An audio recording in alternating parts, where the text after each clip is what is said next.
How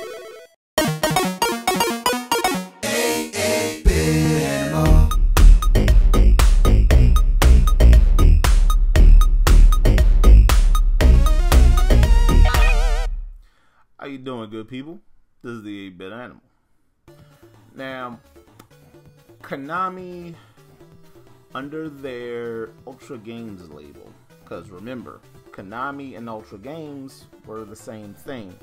It's just that Konami used the Ultra Games label as a workaround for Nintendo's limits on publishing numbers during the NES lifecycle. Yeah, that was their workaround because Nintendo didn't want things to go the way they did with Atari and the ballooning numbers of bad games released by publishers, stuff like that. Well, under the Ultra Games label, Konami released a number of games from other developers. They released some stuff from Cinemaware, they released some stuff from a bunch of stuff from Electronic Arts. And today we're going to talk about one of those games. You see, on the NES, Electronic Arts actually published two games, The Immortal and Skate or Die 2. Whereas a number of their games, like Jordan vs. Bird, and the original Skate or Die, and Ski or Die, and today's game, and Caveman games, and Archon, and a number of other things got published by other developers, well, other publishers rather.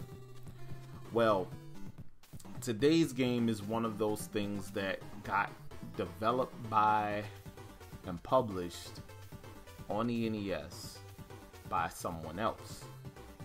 Well, at least the NES port did. Everything else was done by Electronic Arts. It's also notable because this is one of three officially licensed volleyball games released on the NES. One was developed and published by Nintendo. One was developed by Technos Japan, the Double Dragon people, and published by Nintendo on the NES. The other is this one. Today, we're going to take a look at Kings of the Beach. Now, Kings of the Beach is notable because of those three licensed volleyball games, this was the only one to feature an endorsement from the AVP, the Association of Volleyball Professionals. Yeah, so Pro Volleyball endorsed this game. And it also featured two real-life players,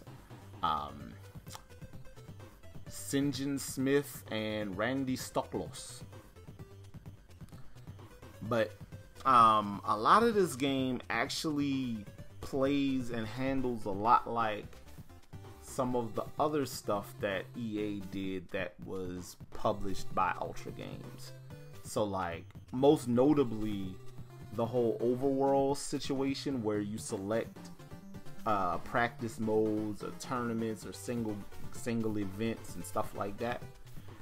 That same thing is done in this game. Instead of the dude Rodney that would register you for events in Skate or Die or Ski or Die, there's a girl in a bikini that registers you for events and sets everything up and lets you set your difficulty. There are practice modes for serves, sets, bumps, and spikes, which you're definitely going to need because the timing on those is real tricky. There are single games and tournaments where you play as the team of St. John and Randy and play against other teams from around the world in different events.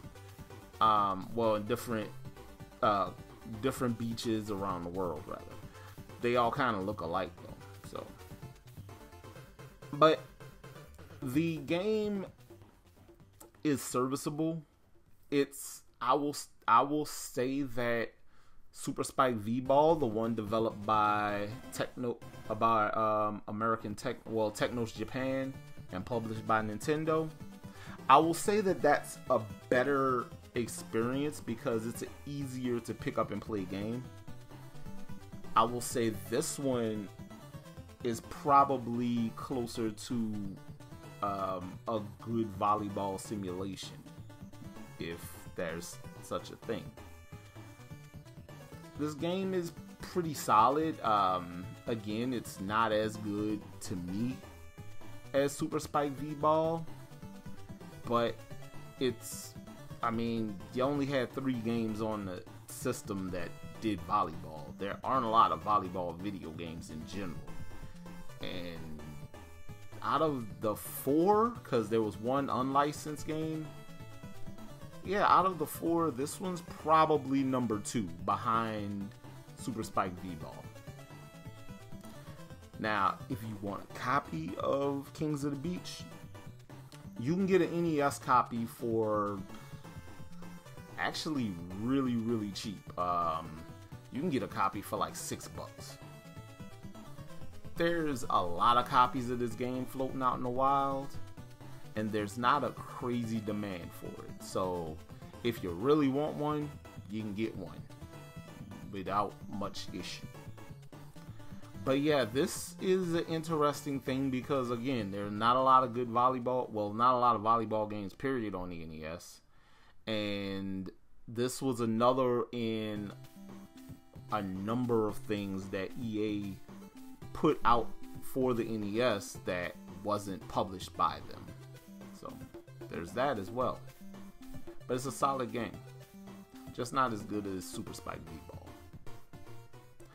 This has been EA Bit Animal, and I'll catch you beautiful people tomorrow.